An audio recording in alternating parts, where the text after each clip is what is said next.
Good morning. So we are the Office of Campus Life, and we would like to welcome you to Howard University. One thing that we know about Howard University is there is always something to do here at Howard University. We have over 250 organizations here at Howard University. So never should you say there's nothing for you to do. You can always get involved here at Howard University, whether you want to work with the Hilltop, whether you want to work with our Houston Association, you want to be Greek, there's always something for you to do. And so what we're going to do is just kind of talk a little bit about our organizations.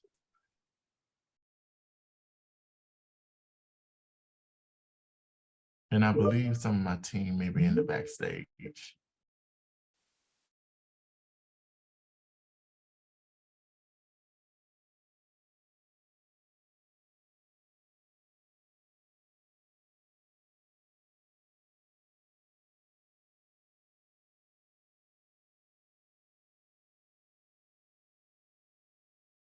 And while they're coming in, I will introduce our staff. So my name is Walter Servance, and I'm the Executive Director of Campus Life. Next slide.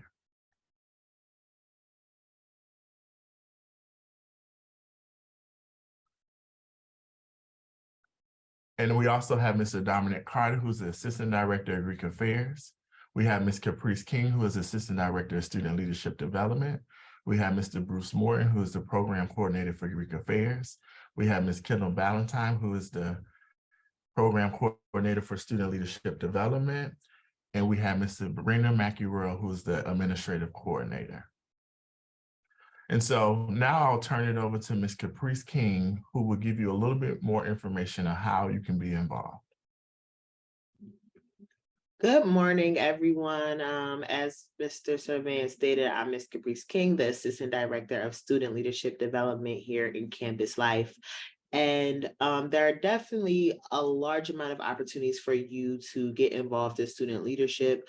We have student government, elections commission, royal court, and general student organizations. So here at Howard University, we have over 250 organizations for you to become a part of. Next slide, please. So the Howard University Student Association is our student government association here at Howard University. And student government plays an important role on campus as it gives students and student leaders many opportunities to actively affect the direction of the university and promote productive change on campus. So with HUSA, there's different branches of HUSA. And the first branch is the HUSA executive branch. So kind of compare that to the US president. So we have a president, vice president, and then we also have some committee chairs that focus on different areas for programming and initiatives within the university.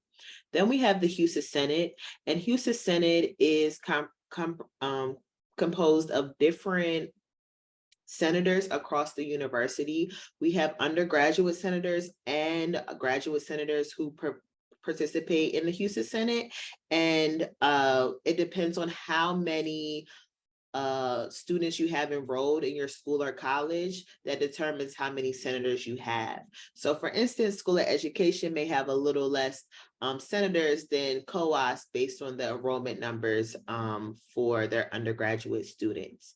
And in HUSA Senate, students have the opportunity to really inflict change within the university. As a general student, you can bring your concerns that you have to the Senate so that they can kind of try to come up with different legislation to help the concerns that students have. And it's also voted on by all of the senators within the HUSA Senate. So this branch of HUSA really does have a lot of power to make changes within the university. The Undergraduate Student Assembly, also known as UGSA here on campus, is campus activities board or student activities board at other universities, and this is our premier programming body. So you'll see them doing a lot of the large scale events that we have here at Howard University. And the first time you'll interact with them is during Bison week, as they have events each day for the incoming freshmen and transfers to participate in. And they also plan other large scale events like our Spring Fest, which we had this past spring. You may have seen on social media or other places, Lil Durk, City Girls. So they do really put together large scale programming. The college and school student councils are councils that are representatives for each undergraduate school and college. So we have 7 student councils, and they put on programming as well as initiatives that focus on the students in that college. So if you're a political science major, your council would be the COAS council because you fall under College of Arts and Sciences. If you have programming ideas or you just have some student concerns about things within your college, you can always go to them for assistance, so they can really advocate for you as well. Next slide, please. Then we have the Royal Court. So the Howard University Royal Court serves as the ambassadors for the university. Each student who would like to run for Royal Court also has to participate in a pageant. So we have a court of 18 students currently. We have a Mr. and Miss Howard. We have Mr. and Mrs. for all of our school and college councils. So for example, if you are in the College of Engineering and Architecture, you have the opportunity to run for Miss or Mr. CEA, which is like the acronym we use for the College of Engineering and Agriculture. And you can also run for Mr. and Miss Freshman, which will take place in September. So as an incoming freshman, you do have the opportunity to be a part of the Royal Court, but any other position on the Royal Court does require more credit hours to run, and those elections and pageants take place during the spring semester. Next slide, please. So then we have our general student organizations, and this is where most of our organizations here at Howard University come into play. And there's definitely a club or organization that you can find that really interests you within these categories. So we have student media and publications. Some examples of that may be our yearbook or the Hilltop newspaper, which is the longest standing college newspaper within the nation. It was actually created by Zora Neale Hurston in the 1920s. So that is a little fun fact about the Hilltop and the history here at Howard University. We also have our sports organizations. So if you played a sport in high school, we do have a lot of sports that you can participate in on campus, or even compete competitively. For instance, our rugby team, we have a women's rugby team who competes competitively at other universities. And we have our state and regional organizations. So if you are from Atlanta, you may want to look into joining the Georgia Club. If you're from Texas, we have the Texas Club. We definitely have a lot of state and regional organizations that give you a little taste of home if you're ever missing home or just want to be around people who you can relate to a little more. We have academic and school and department organizations, LGBTQ+ organizations, religious organizations, and international organizations.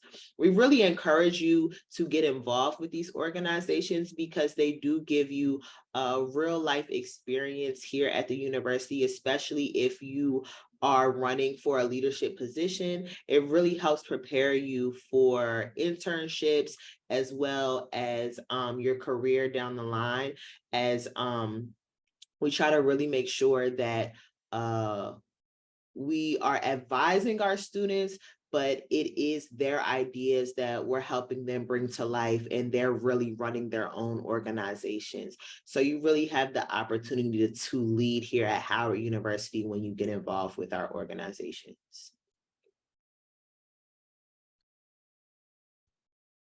All right, my name is Kendall Ballantyne. I am the program coordinator for student leadership development, and I will be presenting on fraternity and sorority affairs. So here at Howard, we have a council of fraternal organizations. This is composed of 35 organizations, 3 councils, which all come together to make one community. Next slide, please. All right, here at Howard, we have the National Pan-Hellenic Council, which is also known as the NPHC. We have a very robust NPHC here, which we have all 9 sororities and fraternities currently active on campus. They include Alpha Phi Alpha Fraternity Incorporated, Alpha Kappa Alpha Sorority Incorporated, Kappa Alpha Psi Fraternity Incorporated, and we have an undergrad chapter and a graduate chapter of Kappa Alpha Psi, Omega Psi Phi Fraternity Incorporated, Delta Sigma Theta Sorority Incorporated, Phi Beta Sigma Fraternity Incorporated, Zeta Phi Beta Sorority Incorporated, Sigma Gamma Rho Sorority Incorporated, and Iota Phi Theta Fraternity Incorporated. Next slide, please. We have local-based councils here at Howard, which are also known as LBCs. These are organizations that are local to Howard's community and do not have national organizations. They include Collegiate 100, International Pals, Jules Inc., Knights Fraternity Inc., Ladies of the Quad, Men of George Washington, Society of Collegiate Black Men, Gentlemen of Drew Hall Social Club, and Ubiquity. And something unique to these organizations is, as a freshman, you can join any of these organizations as soon as you step foot on campus. Next slide, please. We also have the Council of Fraternal Organizations, which is also known as the CFO. These are more professional organizations and may be geared more towards your career or towards your major. So for example, if you're interested in business, you may join Alpha Kappa Psi. There's several here on the list. If you're in the band, you may join Kappa Kappa Psi, just to name a couple of them. Next slide, please. What are the requirements for seeking membership? So you must have a grade point average of a 2.7 to join CFO, a 2.85 to join NPHC, which are the Divine 9. And there is no GPA requirement for local-based councils. However, each individual organization may have their own application process, which may include a GPA that they require for their organization. Students are only allowed to seek, thank you. Students are only allowed to seek membership in NPHC organizations after they have successfully completed 30 credit hours. You must undergo a student code of conduct review, and you must attend Membership Education Summit, which is also known as MES. Membership Education Summit, also known as MES. This is required for membership into any organization, not just the CFO. It is good for 2 years, so it's offered in the spring and the fall. It is a full-day summit that provides you with all the information that you will need to join any selective org at Howard University. So what are the benefits of membership in a Greek letter organization? You gain a great sense of brotherhood and sisterhood in any of these selective orgs. You get to network and make connections during college and thereafter. As stated before, NPHC has national organizations. So this is something that you can carry out with you even after you graduate from Howard University. It's an increased chance of graduating from college. You have academic support networks. There's great leadership opportunities in all of these selective organizations, community service opportunities, and you will be able to uphold the traditions and values of all of these orgs. Thank you. So now that you have heard just a little bit about some of the organizations we have on campus, we want you to follow us. We ask that at this time you take out your cell phones, you go to Instagram, and you follow us at HU Campus Life. That's how you'll find out about all of the events that we have and all of the opportunities that we offer through the Office of Campus Life. As Ms. King stated, we have Bison Week, which is one of the first weeks you'll encounter here at Howard University, which you will have a lot of programming and you'll be able to connect with other Bison. Our office is located in the Blackburn University Center. Feel free to email us or call us if you have any questions. We can't wait to see you, and welcome to Howard University.